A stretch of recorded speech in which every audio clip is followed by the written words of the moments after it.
नमस्कार। कैसे हो आप सभी। मैं हिंदी शिक्षक कुलदीप नागर आपका हमारी ज्ञान की पाठशाला में हार्दिक स्वागत करता हूं। आप हमारे साथ लगातार बने रहिए, जुड़े रहिए, चैनल को शेयर करते रहिए। तो जैसे कि हमारा जो टॉपिक चल रहा था वो था वर्णमाला, ठीक है। इसका हमने कल एक भाग पढ़ लिया था। आज हम इसको आगे की तरफ ले चलते हैं, तो करते हैं शुरुआत। आ जाइए आप। वर्णमाला।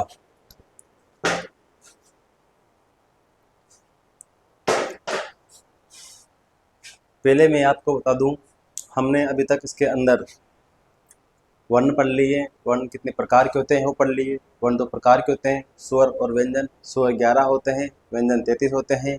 और स्वरों की संख्या 11 हिंदी के अंतर्गत होती है, और डॉक्टर बोधानाथ तिवारी के अनुसार स्वरों की संख्या 10 होती है, ठीक है। उसके बाद हमने इसमें भाषा का भी उल्लेख किया था। भाषा किसे कहते हैं, ठीक है। शब्द किसे कहते हैं, वाक्य किसे कहते हैं, वर्ण किसे कहते हैं, अक्षर क्या होते हैं, ये सारी चीज़ें हमने विस्तार के साथ पढ़ ली थी। बनावट या उत्पत्ति के आधार पर स्वरों का वर्गीकरण, ठीक है। तो लेते हैं हम और करते हैं शुरुआत।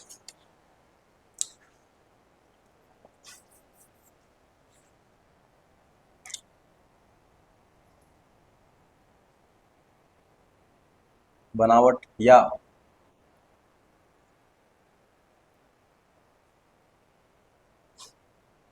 उत्पत्ति के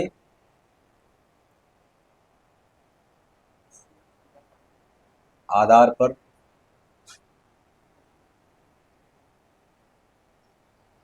स्वरों का वर्गीकरण, ठीक है।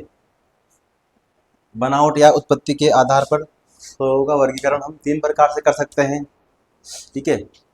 जिस तरह से 3 प्रकार कौन कौन से इसके, पहला है मूल स्वर, दूसरा है संयुक्त स्वर, और तीसरा है दीर्घ स्वर। अब मूल स्वर किसे कहते हैं, ठीक है, तो देखते हैं। मूल स्वर किसे कहते हैं? वह स्वर जिनकी उत्पत्ति किसी अन्य स्वर से नहीं होती, बल्कि ये स्वतंत्र रूप में होते हैं, उन्हें ही मूल स्वर कहते हैं। और मूल स्वरों की जो संख्या है वो 4 है, ठीक है। जैसे अ, ई, उ, री। दूसरा जो प्रकार है संयुक्त स्वर। संयुक्त का मतलब आप समझते हो, 2 या 3। साथ मतलब साथ में रहना, संयुक्त। जैसे संयुक्त परिवार होता है, ठीक है, जॉइंट फैमिली होती है। जैसे 2 शब्दों से या 3 शब्दों से अधिक जिनका मेल हो उन्हें संयुक्त बोलते हैं, ठीक है। तो संयुक्त किसे कहते हैं? वे स्वर या वे असमान जाति के स्वर जो आपस में जुड़कर नए स्वरों का निर्माण करते हैं या नए स्वर बनाते हैं, उन्हें संयुक्त स्वर कहते हैं। जैसे ए, ऐ, ओ, औ। तीसरा है दीर्घ स्वर। अब दीर्घ स्वर किसे कहते हैं? दीर्घ स्वर वे स्वर जो, या फिर समान जाति के स्वर दीर्घ स्वर कहलाते हैं, ठीक है। और दीर्घ स्वर कौन कौन से होते हैं? जैसे दीर्घ आ, दीर्घ ई, दीर्घ उ, ठीक है। तो हम विस्तार से एक एक को जानते हैं और समझते हैं और आगे बढ़ते हैं। तो आ जाइए।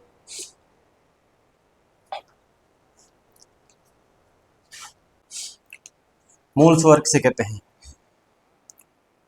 वह स्वर वह स्वर जिनकी उत्पत्ति जिनकी उत्पत्ति किसी अन्य स्वर से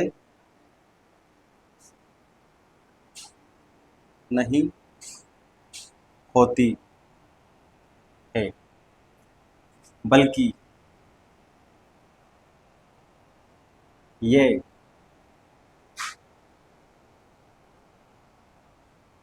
स्वतंत्र रूप में होते हैं। वे स्वर जिनकी उत्पत्ति किसी अन्य स्वर से नहीं होती, बल्कि ये स्वतंत्र रूप में होता है, इनका एक स्वतंत्र अस्तित्व होता है। इनकी संख्या 4 होती है। जैसे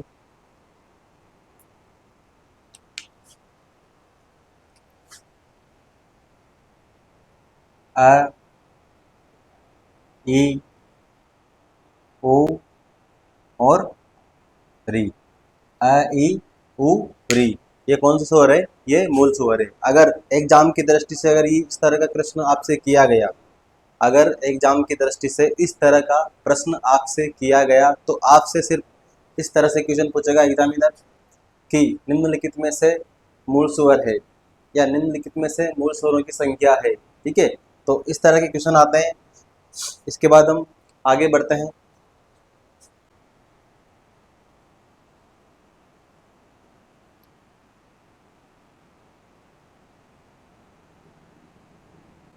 जब दो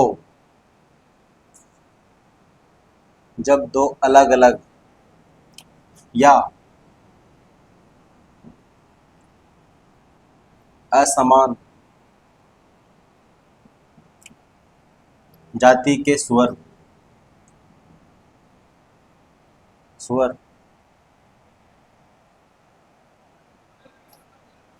आपस में जुड़कर नए स्वर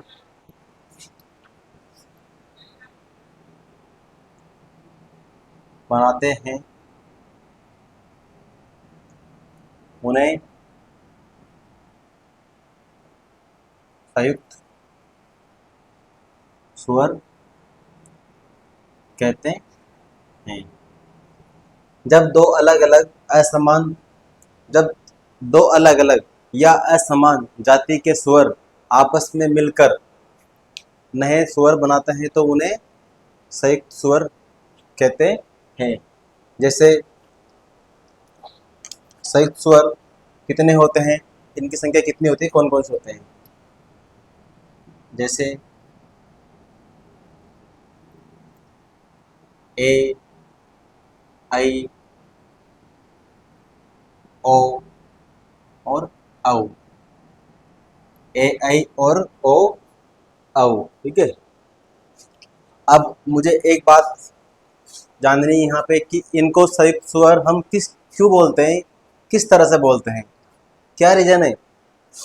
मैंने आपको पहली लाइन में बोला था कि जब दो स्वर आपस में मिलते हैं, ठीक है, तो एक संयुक्त स्वर का निर्माण होता है। उसी तरह से इन स्वरों में दो दो का मिलान छुपा हुआ है। ठीक है, तो देखिए आप, अ और ई से बनेगा ए। ठीक है, अ और इसे जब दो संयुक्त स्वर मिलते हैं तो सॉरी जब दो स्वर मिलते हैं तो एक संयुक्त स्वर का निर्माण होता है। ठीक है, उसी तरह से अ और ए से आई बनेगा। ठीक है, उसी तरह से अ और उ से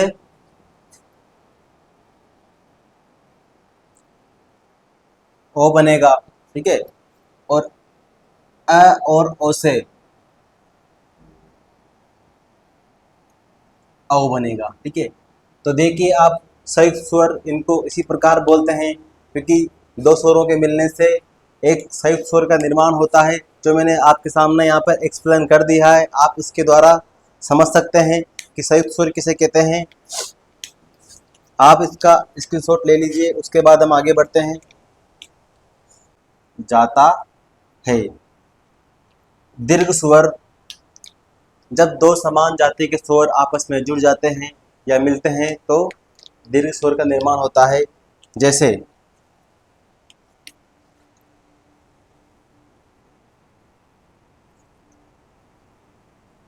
आ,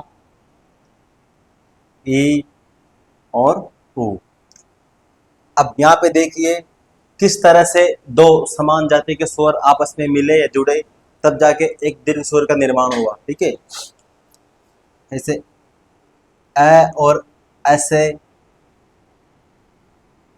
आ बना। ठीक है, और लघु ई और लघु ई मिलकर दीर्घ ई बना, ठीक है। उसी तरह से लघु ऊ और लघु ऊ मिलकर क्या बना, दीर्घ ऊ बना। तो इस तरह से हमने दीर्घ स्वर का यहाँ पर परिभाषित किया है। तो देखिए आप इसका स्क्रीनशॉट ले लीजिए, उसके बाद हम आगे की तरफ चलते हैं। आगे देखिए इसका जो दूसरा प्रकार है, हमने पहले प्रकार में पढ़ा है बनावट या उत्पत्ति के आधार पर स्वरों का वर्गीकरण। इसी का दूसरा भाग लेते हैं अपन,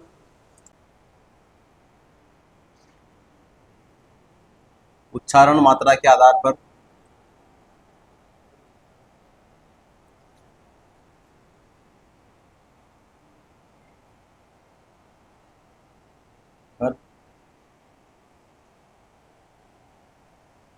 स्वरों का वर्गीकरण। अब किस तरह से हमने उच्चारण मात्रा के आधार पर स्वरों का वर्गीकरण किया है, जिस तरह से हमने बनावट या उत्पत्ति के आधार पर स्वरों का वर्गीकरण किया है, ठीक उसी प्रकार उच्चारण मात्रा के आधार पर हम स्वरों का वर्गीकरण करेंगे। उच्चारण मात्रा के आधार पर स्वर तीन प्रकार के होते हैं। ह्रस्व स्वर जिन्हें छोटे या लघु स्वर बोलते हैं, दूसरा है दीर्घ स्वर और तीसरा है प्लुत स्वर, ठीक है। हम तीनों को एक एक के साथ विस्तार से पढ़ेंगे यहाँ पे। तो इसका पहला जो भाग है उसको लेते हैं हम।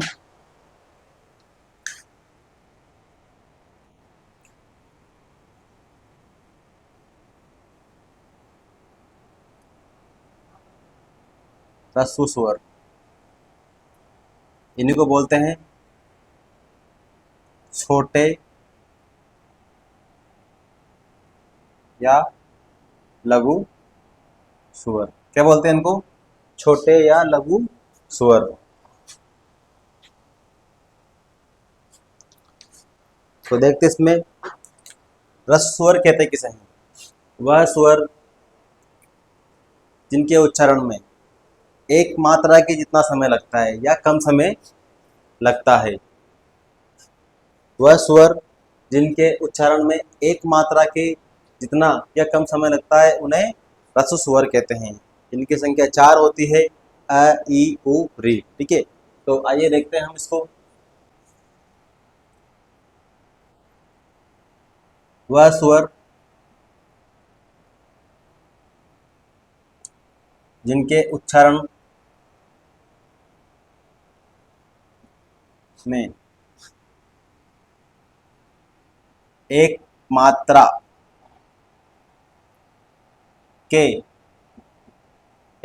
के जितना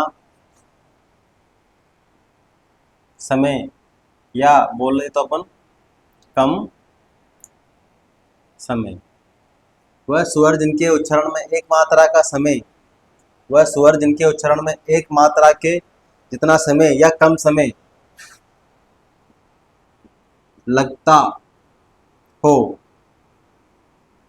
उन्हें ह्रस्व स्वर कहते हैं। क्या कहते हैं, ह्रस्व स्वर कहते हैं। जैसे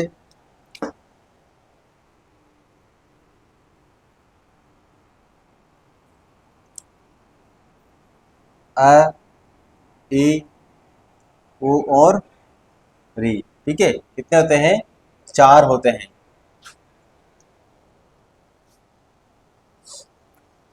इसके बाद में जो इसका दूसरा प्रकार है वो है दीर्घ स्वर। कौन सा है, दीर्घ स्वर।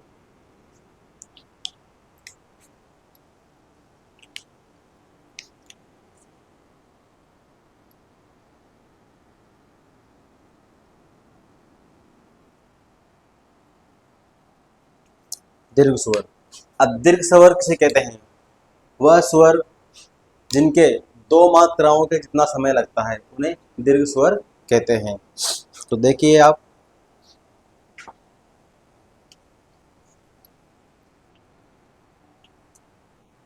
वह स्वर जिनके उच्चारण में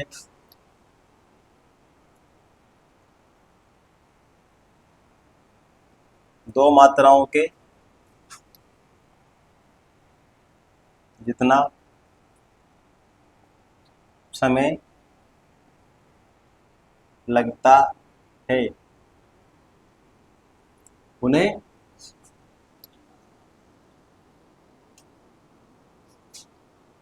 दीर्घ स्वर कहते हैं। जैसे दीर्घ स्वर कौन कौन से होते हैं, आइए देखते हैं हम। आप देखो, ह्रस्व स्वर ये चार होते हैं। इनके बाद कितने बचे? स्वरों की संख्या कितनी बची है? चार के अलावा सात। तो बचे सारे सात कौन से स्वर होंगे? दीर्घ स्वर। ठीक है, जैसे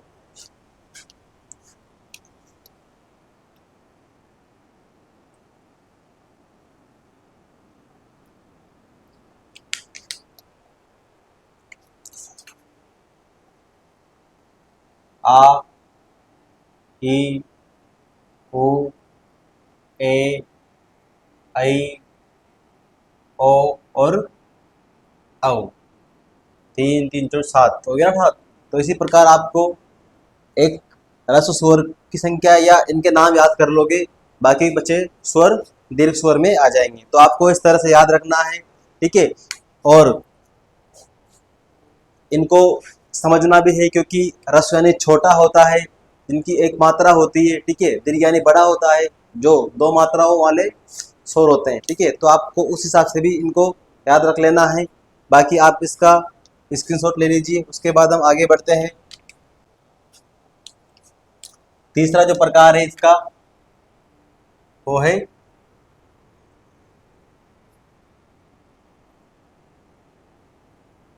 प्लुत स्वर। वह स्वर वह स्वर जिनके जिनके उच्चारण में सबसे अधिक समय लगता है उन्हें प्लुत स्वर कहते हैं। देखिए, हमने इसके अंदर हमने दीर्घ स्वर पढ़े हैं और ह्रस्व पढ़े हैं, और तीसरा कौन सा है? प्लुत स्वर। ह्रस्व स्वर में एक सिंगल मात्रा का होता है, उसमें बोलने में कम समय लगता है। जैसे कोई से भी वर्ण को लो, सिंगल मात्रा वाले और डबल मात्रा वाले में हमको समय थोड़ा बहुत तो डिफरेंट दोनों में आता ही है। ठीक है, उसी प्रकार जो ये प्लुत स्वर है, उसमें इन दोनों से ज़्यादा समय लगता है। अगर कहो तो, आसान भाषा में कहो तो, तीन मात्राओं के जितना समय लगता है। कितने? तीन मात्राओं के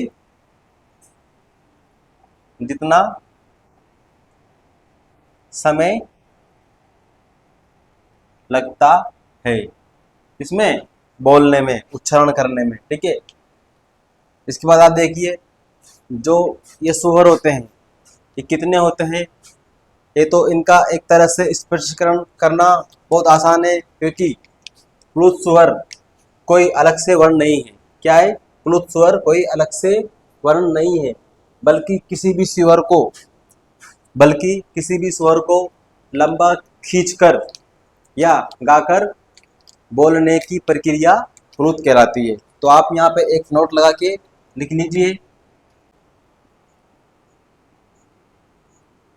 प्लुत स्वर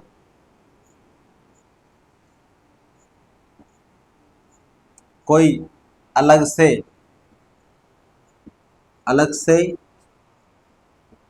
वर्ण नहीं है, बल्कि किसी भी स्वर को लंबा खींचकर या गाकर,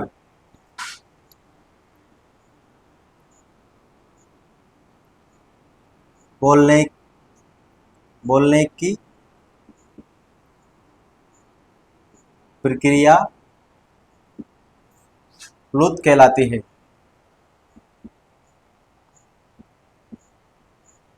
देखिए आप, प्लुत स्वर वह स्वर जिनके उच्चारण में सबसे अधिक समय लगता है, वह स्वर जिनके उच्चारण में सबसे अधिक समय लगता है या तीन मात्राओं के जितना समय लगता है।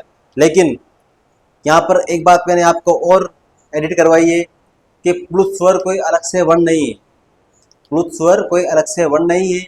किसी भी स्वर को लंबा खींचकर या गाकर बोलने की प्रक्रिया है। जिसे हम ओम का उच्चारण करते हैं, किसका? ओम का।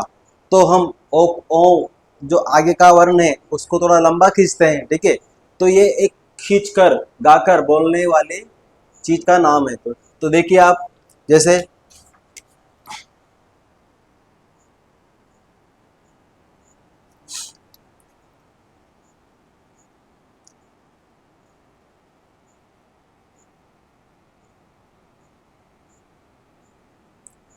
तो इस तरह से जहां पर वर्ण आ जाए वहां पर प्लुत स्वर होगा, ठीक है।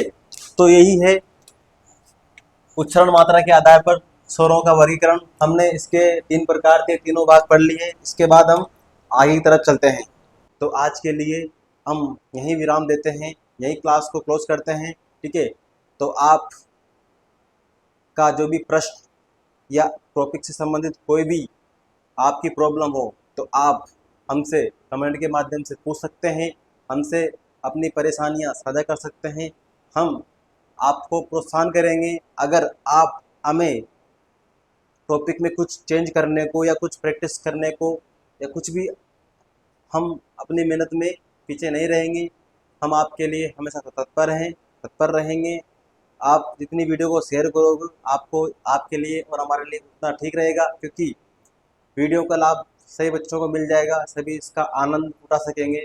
तो मैं आज की क्लास को यही विराम देता हूँ और मिलते हैं हम नेक्स्ट क्लास में। तब तक के लिए जय श्री राम।